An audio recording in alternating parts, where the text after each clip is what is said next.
पुण्यात सध्या पोलीस आयुक्त अमितेश कुमार यांनी अवैध धंदेवाल्यांना त्यांच्याच भाषेमध्ये दमबाजी करायला सुरुवात केली आहे। पण पोलीस आयुक्तांना गुंडांबाबत अशा प्रकारे दमबाजीची भाषा का करावी लागते असा प्रश्न सध्या निर्माण झालाय। पाहूयात। लहान छान कलमे लावून त्यांना उद्या बेल होतील तशा कारवाई न करता जर ते आमच्याशी भांडतील, गुन्हे धंदे चालून जर आमच्याशी भांडतील तर आम्ही पण एक कदम पुढे जाऊन त्यांच्याशी भांडणार। पुण्यामध्ये फक्त पोलिसांचीच दादागिरी चालते अशा शब्दात पोलीस आयुक्त अमितेश कुमार यांनी अवैध धंदेवाल्यांना पुन्हा एकदा दम दिलाय। हे 10% सुधारणार नाही, त्यांना आपण आपल्याप्रमाणे आपल्या पद्धतीने सुधरून टाका। सिंघम पोलीस अधिकारी अमितेश कुमार यांनी गेल्या फेब्रुवारीत पुणे पोलीस आयुक्त पदाचा पदभार स्वीकारल्यापासून ते सातत्यानं चर्चेत आहेत। आयुक्त पदाचा चार्ज स्वीकारताच त्यांनी शहरातील सर्व अवैध धंदे बंद म्हणजे बंद अशी घोषणा केली। त्याचा चांगला परिणामही झाला, मात्र काही समाजकंटक अद्यापही सुधारायला तयार नाहीत। म्हणूनच कदाचित येरवड्यातील नागपूर चाळवासियांचा सत्कार स्वीकारताना आयुक्तांना अशी भाषा वापरावी लागली।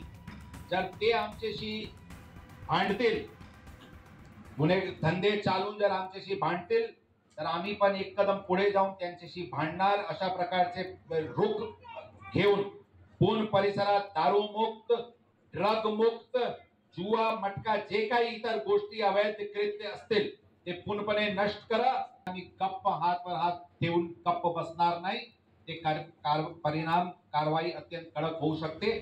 अमितेश कुमार पोलीस आयुक्त झाल्यापासून पुण्यात नेमकं काय घडलं आणि त्यांनी ऍक्शन कशी घेतली हे पाहणं महत्त्वाचं आहे। चार्ज घेताच त्यांनी सर्व अवैध धंदे बंद केले। पुण्यातील सर्व गुन्हेगारांची थेट परेड घेतली।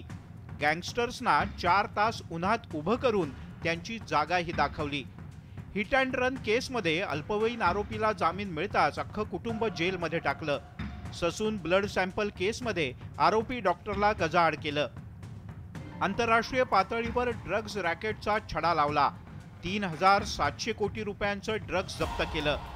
L3 पब ड्रग्ज प्रकरणात सर्व आरोपी गजाआड केले। मुख्यमंत्र्यांच्या आदेशानंतर अनधिकृत बार आणि पब्सवर पोलिसांनी हातोडा चालवायला सुरुवात केली आहे। पुणे पोलीस आयुक्त अमितेश कुमार यांनी शहरातले सगळे 2 नंबर धंदे बंद केल्यामुळे ही सगळी अवैध धंदेवाली मंडळी बऱ्यापैकी दुखावली गेली। त्यातनंच मग ही यंत्रणा सातत्याने सीपी सरांना अडचणीत आणण्याचा प्रयत्न करणे, मग ड्रग्जचं प्रकरण असेल किंवा आणखीन हिट अँड रनचं प्रकरण असेल, पण प्रत्येक प्रकरणात सीपी त्यांना पुरून उरलेत।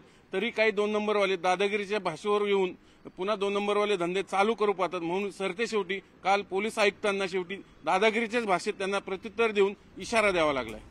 कोणत्याही शहरात पोलीस आयुक्तांनी अवैध धंदे बंद करताच तिथली 2 नंबरवाली मंडळी सीपी कशा प्रकारे अडचणीत येतील याची चहोबाजूनी फिल्डिंग लावत असतात। पुण्यातही तोच प्रकार होताना दिसतोय। कदाचित यामुळेच पोलीस आयुक्तांनी सिंघम स्टाईलनं गुंडांना त्यांच्याच भाषेत दमबाजी केली असावी। आता तरी अवैध धंदेवाले त्यांचे उद्योग बंद करतात का याकडे सगळ्यांचं लक्ष लागलंय। चंद्रकांत फुंदे, न्यूज 18 लोकमत, पुणे।